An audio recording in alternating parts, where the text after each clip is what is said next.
gustong humiwalay sa ating mga sarili ang kaluluwa na mabait, mga kapatid, maghihimagsik yun.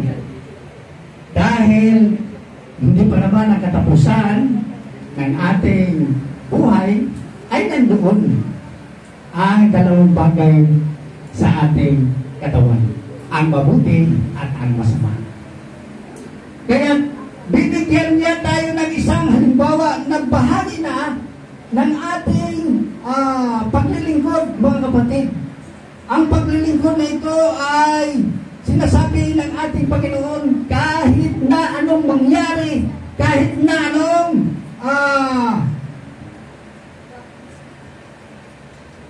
ibigay sa iyo na mga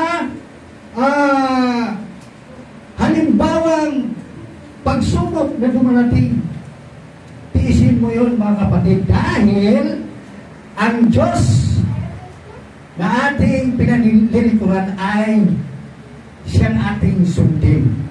No?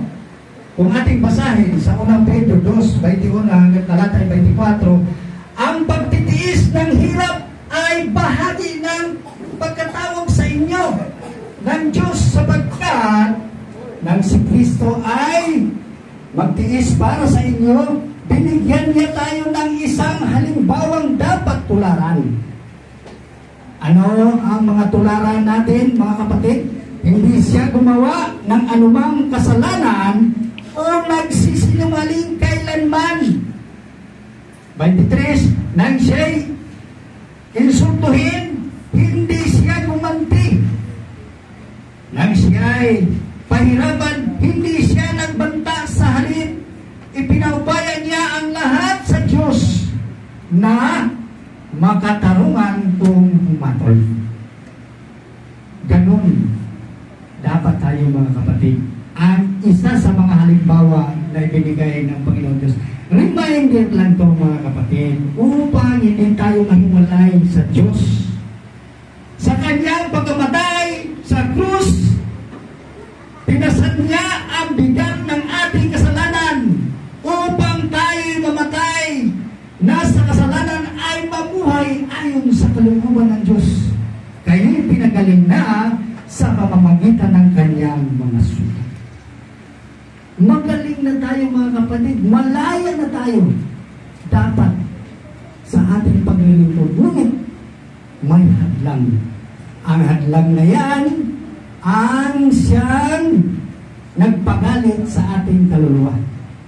Yun, mga kapatid, binigyan ng ang kapangyarihan ang diablo upang guluhin ang ating pananampalataya, upang hindi tayo makapaglingkod. Ngunit kung masundan natin ang kalooban ng Diyos, mga kapatid, kayo'y nakapasan na sa mga pagsubok. Pinasan niyo ang hirap ng ating Panginoon nung siya'y nabayubay sa krus, mga kapatid. Yan ang isa sa mga kalayaan na ibinigay ng Panginoong Diyos.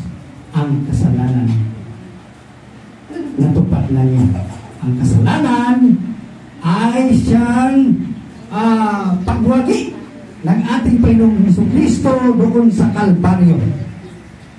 Kaya lahat ng mga tao na tumanggap sa ating Panginoon ay absunto na sa kasalanan. Ngunit may dahilan, mga kapatid. Ang dahilan na yan ay ang ating laman. Yung kasalanan na tumira sa atin. Yan ang sinasabi sa ikalawang punto, mga kapatid. Na ang sinasabi sa ating ikalawang punto, huwag gamitin ang kalayaan ng makapagbigay dahilan ng kapahamakan ng ating laman. Kung sundin natin, mga kapatid, ang kalayaan ibinigay ng Panginoong Diyos sa tao at humilig ka sa gawaing makamundo, ay ang sabi natin, Panginoon, kapahamakan. No? Kung ano man ang iyong ginagawa sa gawain na ito, ay i-remind lang sa atin na mayroon tayong obligasyon sa Panginoon na kailangan tandaan natin lagi na ang kahinaan ng ating laman ay ang mga pagsubok. No? Kung wala tayong pundasyon, mga kapatid, ay matangay talaga tayo sa gitna ng kalaban. No, mga kapatid? Kung basahin natin sa Galacia Kapitulo 6, ang talatay 7 hanggang 8, ito po ay pinaalala ng ating Panginoon. Huwag ninyong akalain madadaya ninyo ang Diyos. Kung ano ay itinanim ng tao, yun din ang kanyang aanihin. No? Hindi natin madadaya ang Diyos, mga kapatid. Kahit kung gumawa man tayo ng kung ano-ano sa sarili natin makamundo, ayun na din natin maanin. Sabi ng ating Panginoon, ang sumunod sa nasa ng kanyang laman ay mag-aani ng kapahamakan. Ngunit ang sumunod naman sa Espiritu ay mag-aani ng buhay na walang hanggan. Yan ang kaibahan, mga kapatid. May free will tayo eh. May free will ang bawat isa. Ngunit, iparimind lang ng ating Panginoon, ang salita ng Panginoon, upang marinig ang kanyang kahalagahan dito sa banal na kasulatan. Na ang sumunod sa nasa ng kanyang laman ay mag-aani ng kapahamakan. Mga kapatid, paano ba natin maiwasan? Dahil sa dami ng mga temptation na dumating sa buhay ng tao, may mga iba't iba kang kaibigan na umaatake sa iyo. Minsan, may mga kaibigan na patuloy kang iwawala sa paglilingkod. Ngunit ang Diyos, sabi ng Panginoon, umiwas tayo. Kaya natin iwasan sa pamamagitan ng ating panalangin at daing sa Panginoon. Kung mayroong dumating sa inyo, mga kapatid, ng mga anumang mga pagsubok, huwag ninyong hintayin na kayo matukso. Manalangin kagad kayo. Ama namin, sumasalangin ka. Sambahin ang ngalan mo. Mapasa amin ang karet mo. No? Iyan ang talagang sandata natin sa pakipagbaka sa masamang suligin ng masama. Dahil tayo ay tao lamang, mga kapatid. Umiwas na sa kapahamakan ng laman. Kasi ang laman ay maraming kapahamakan. Marami. Ano-ano? Ano-ano ang mga ikapapahamak ng tao? Ito'y paalala lamang sa salita ng Panginoong Diyos na magamit natin ito upang tayo makaiwas. Efeso 5, mga minahal, 5:4 ang talatay 7. Huwag din kayong gagamit na anumang malaswa o walang kabuluhang pananalita at pagbibirong di nararapat. Ano ang remind ng ating Panginoon sa kanyang mga salita? Huwag gumamit ng mga malaswa o walang kabuluhang pananalita. No? Yan ang gusto ng Diablo. Yan ang gusto ng Diablo, mga kapatid. Talagang gagamitin ang mga anak ng Diyos upang mawalay tayo sa salita. Di nararapat sa halip, magpasalamat kayo sa Diyos. No? Kayo na mga hindi gumagamit ng mga malaswang mga salita. Magpasalamat kayo sa Diyos na ginamit kayo ng Diyos. Sa 5, alam na ninyong walang bahagi.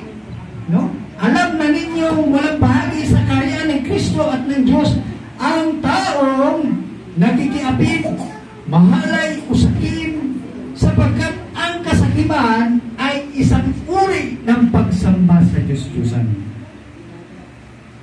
No, mga kapatid, yan ang sinasabi ng ating Panginoon. Huwag kayong padaya, sabi ng ating Panginoon, kanino man, sa pamamagitan ng mga tuwirang walang kabuluhan sapagkat dahil sa mga ito, ang Diyos ay nagpuot sa mga suwail. Yun daw ang sinabi ng ating Panginoon. Hindi ako nagsabi nito, mga kapatid mo. Huwag niyo akong pagalitan. Pagalitan ninyo ang Diyos. Ang Diyos ay nagsabi na pupuot sa mga suwail. Kaya huwag tayo magiging suwail, mga kapatid. Dahil ang Diyos talaga ay nagpaparusa, pero hindi pa ang akdang panahon.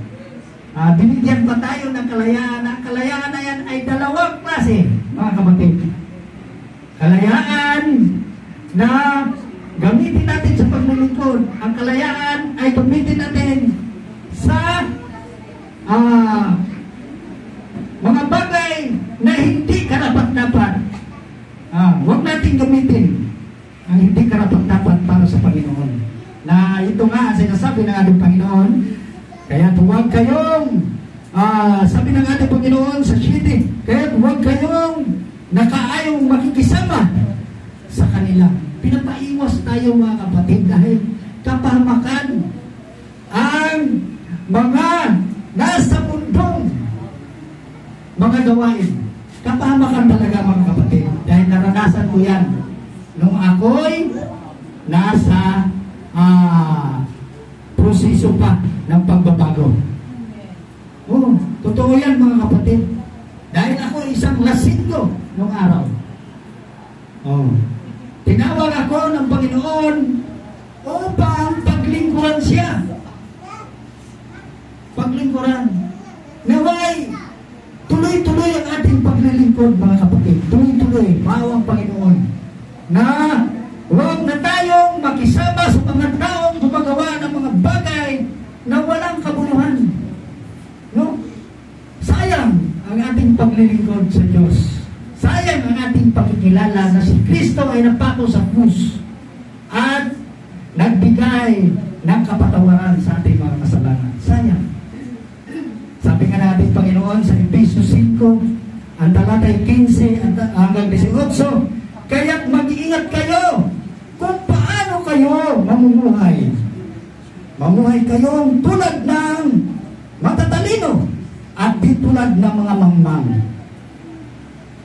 Samantalahin ninyo ang bawat pagkakataon na kayo'y makagawa ng mabuti sapagkat punong-puno ng kasamaan ang daigdig ngayon.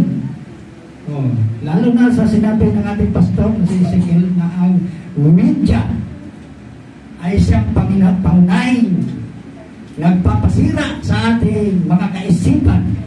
No? Kaya huwag tayo talaga kaagad na maniwala sa mga balita kung saan galing yan. I-research ninyo, mga kapatid. Kahit kung sa Panginoon tayo, hindi tayo agad maniwala dyan dahil kapahamakan nga ang mga gawain ng sanlibutan. Alam ko naman na matalino tayong lahat, mga kapatid, sa social media, sa mga Facebook, kung ano man ang mga karunungan na binigay ng Panginoon Diyos sa atin. Sabi ng ating Panginoon sa 16, samantalahin ninyo ang bawat pagkakataon na kayo'y makagawa ng mabuti. No? Samantalahin natin na kahit man lang sa pagpupuri, pasalamat, yan ay isang mabuting gawain, mga kapatid. Ipaglingkod natin sa Panginoon dahil binigyan tayo ng kalayaan. Hindi sa kalayaan na magbigay dahilan sa ating laman. Yan ang isa na lang kalayaan na yan, mga kapatid, ay ipaglingkod sa Diyos. Huwag kayong maging hangal, sabi ng ating Panginoon. Unawain ninyo kung ano ang kalooban ng Panginoon. Sa 18, huwag kayong maglalasing sapagkat mauwi yan sa mga magulong pamumuhay. Ano ba itong mga paglalasing? Hindi naman dito binagay